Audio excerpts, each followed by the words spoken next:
Hi friends, అందరికీ నమస్కారం. ఎప్పుడూ చేసే రొటీన్ ఉప్మాలా కాకుండా ఎంతో హెల్దీ అండ్ టేస్టీగా రాగి ఉప్మా ఏ విధంగా చేయాలనేది అయితే చూద్దాం. ఒక గ్లాసు బొంబాయి రవ్వ తీసుకుని డ్రై రోస్ట్ చేసుకుని అయితే తీసుకోవాలి.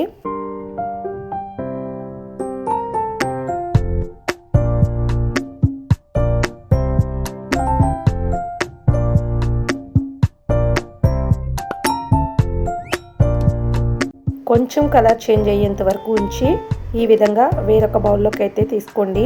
అదే కళాయిలో ఆయిల్ వేసుకుని ఆయిల్ హీట్ అయ్యాక పల్లీలు వేసుకుని వేయించుకోవాలి.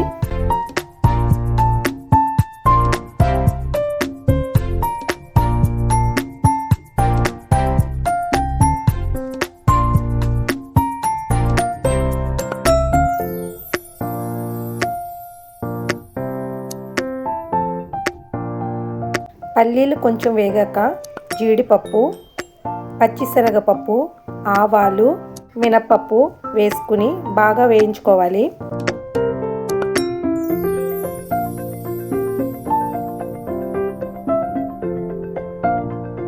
ఇప్పుడు ఆనియన్స్, క్యారెట్, టమాటో, పచ్చిమిర్చి, కరివేపాకు ఈ విధంగా రెడీ చేసుకుని వేయించిన తాలింపు దినుసులు అయితే వీటిని కూడా వేసుకుని బాగా వేపుకోవాలి.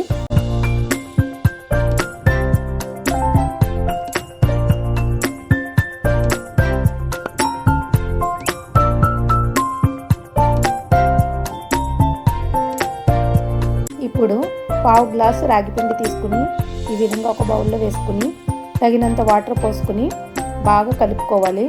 ఉండలు లేకుండా ఈ విధంగా వాటర్లో కలుపుకుని అయితే ఉప్మాలో వేసుకుంటే ఉప్మా మొత్తం కూడా ఈ రాగిపిండి అనేది కూడా బాగా కలుస్తుంది.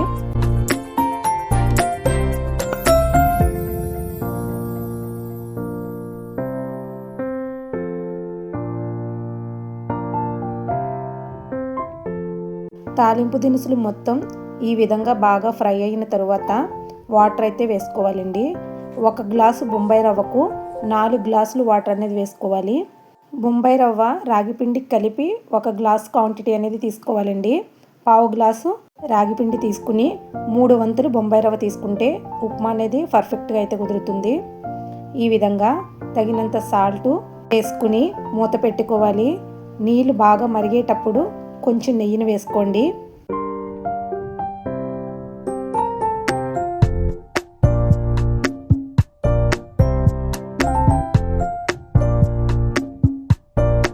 వాటర్ బాగా మరుగుతున్నప్పుడు బొంబాయి రవ్వని తీసుకుని కొంచెం కొంచెంగా వేసుకుంటూ బాగా తిప్పుతూ కలుపుకోవాలి. ఉండలు కట్టకుండా అయితే బాగా కలుపుకోండి.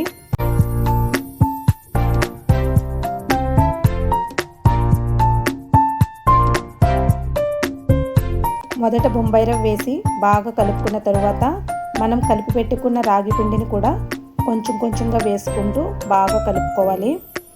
మీరు కావాలనుకుంటే రాగి పిండి క్వాంటిటీని కూడా పెంచుకోవచ్చండి. హాఫ్ రాగి పిండి, హాఫ్ బొంబాయి రవ్వ తీసుకుని కూడా ఈ ఉప్మా అనేది చేసుకోవచ్చు.